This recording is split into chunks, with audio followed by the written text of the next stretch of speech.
ஆபீஸுக்கு வந்ததுக்கு பிறகு காவல்துறையும் மாவட்ட நிர்வாகமும் தொழிலாளர் துறையும் இந்த 3 துறையும் சேர்ந்து நம்முடைய பிரச்சனையை அவங்க கையில் எடுத்து அவங்களோட நம்முடைய பேச்சுவார்த்தை என்பது நடத்தியிருக்கோம். ஒன்று, நம்முடைய டிமாண்ட் அப்படிங்கிறத பொறுத்த வரைக்கும் நிர்வாகம் இப்போ ஒரு சட்டவிரோதமான ஒரு கதவடைப்பு, இல்லீகல் லாக் அவுட் என்பது நிர்வாகம் செய்திருக்காங்க. 25ஆம் தேதி அனைவருக்கும் அனுப்பப்பட்ட ரிலீவிங் லெட்டர் என்பது சட்டப்படி செல்லத்தக்கதல்ல, சட்டப்படி செல்லாது. ஆகவே தொழிலாளர் துறையிடத்தில் அனுமதி வாங்காம இதன் மீது நிர்வாகம் உங்களோடு பேசாம கதவடைப்பு செய்தது என்பது ஒரு சட்டவிரோதம். அனுப்பிய ரிலீவிங் ஆர்டரும் சட்டவிரோதமானது அப்படிங்கிறத நாம் முன் வச்சிட்டோம். ஸோ இப்போ நம்முடைய கோரிக்கை என்ன அப்படின்னா, சட்டவிரோதமான கதவடைப்பை இப்போது மறுபடியும் நீ கைவிட்டு கம்பெனியை திறக்கணும். ஒன்று, இப்போ இன்னைக்கு வேலை செய்யல நாளைக்கு வேலை செய்யல அப்படின்னா பணி மறுக்கப்பட்ட நாட்களுக்கு செக்ஷன் 2A படி வேலை கொடு, வேலை இருந்த நாட்களுக்கு சம்பளம் கொடு. ஃபர்ஸ்ட், நிர்வாக தரப்பிலிருந்து தொழிற்சாலை நீ நடத்த முடியாது அப்படின்னு சொன்னா 6 மாதத்திற்கான சம்பளம், 6 மாத சம்பளம் இழப்பீடாக கொடுக்கணும். 1, 6 மாச சம்பளம் இழப்பீடு. 1, 2, இந்த மாதம் வழங்கப்பட வேண்டிய சம்பளம். 2, 3வது சட்டப்படி கிடைக்கக்கூடிய கிராஜுவிட்டி. 4 ஆண்டு 6 மாதம் 1 நாள் தாண்டிய அனைவரும் சட்டப்படி கிராஜுவிட்டிக்கு பொருத்தமானவர்கள், அவர்களுக்கு சட்டப்படியான கிராஜுவிட்டி. கடைசியாக வாங்கிய சம்பளத்தினுடைய சராசரியில் ஆண்டுக்கு எத்தனை ஆண்டு சர்வீஸ் செய்திருக்கிறோமோ அத்தனை ஆண்டுக்கு ஒரு ஆண்டுக்கு 30 நாள் சம்பளத்தை கணக்கிட்டு இந்த காம்பன்சேஷன் கிராஜுவிட்டி கொடுக்கணும். இதுதான் கிராஜுவிட்டி ஆக்ட், அது கேட்டிருக்கிறோம். 3வது. 4வது, நம்முடைய சர்டிபிகேட்ஸ் எல்லாம் உள்ள இருக்கு. நாம லேப்டாப் ஒர்க் பண்றதுக்கு அவங்க லேப்டாப் கொடுத்துருக்காங்க, நாம பிளாங்க் செக் கொடுத்துருக்கோம் அல்ல செக் கொடுத்துருக்கோம். இதை கிளியர் பண்ணி கொடுக்கணும். இப்ப லேப்டாப் ஒப்படைச்சிட்டோம், ஆனா அதுக்கு நாம் கொடுத்துருக்கிற செக், அதுக்கு கொடுத்துருக்கிற டெபாசிட் தொகை இது கிளியர் பண்ணணும். சர்டிபிகேட் கொடுக்கணும்.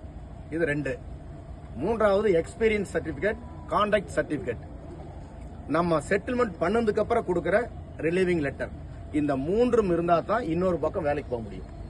ஸோ இது சம்பந்தமாக இதுதான் நம்முடைய டிமாண்ட்.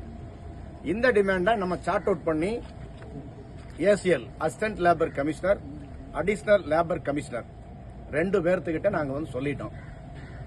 இதை இதுக்கு இடையில மேனேஜ்மெண்ட்ல இருக்கக்கூடிய மேனேஜர் லெவல்ல இருக்கக்கூடியவங்க ஒரு 2 பேர் அவங்க கலந்துட்டாங்க. அவங்க கிட்ட இருந்து சில இன்ஃபர்மேஷன்ஸ் நமக்கு கிடைச்சிருக்கு.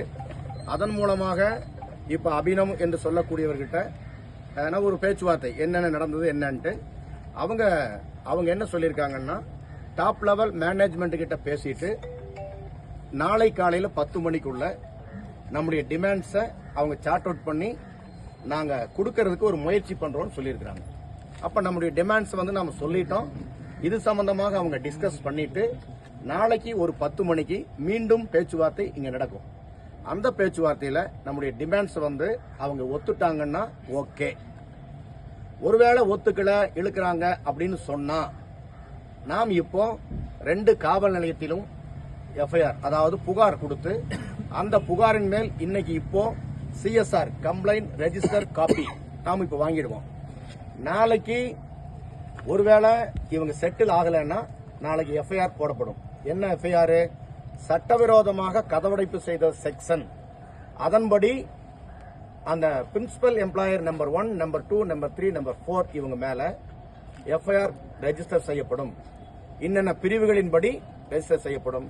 அந்த பிரிவுகளை உள்ளடக்கி இருந்தால் நிர்வாகத்தின் தரப்பில் இருக்கிற யாரும் விமானத்தில் கூட போக முடியாது, பாஸ்போர்ட் ரெனியூல் பண்ண முடியாது, பாஸ்போர்ட் அப்ளை ஆகாது.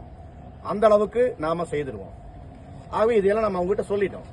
அவங்க பெங்களூர்ல இருந்த அங்க நிர்வாக தரப்பு கிட்ட இதனுடைய விவரம் சொல்லிட்டோம்.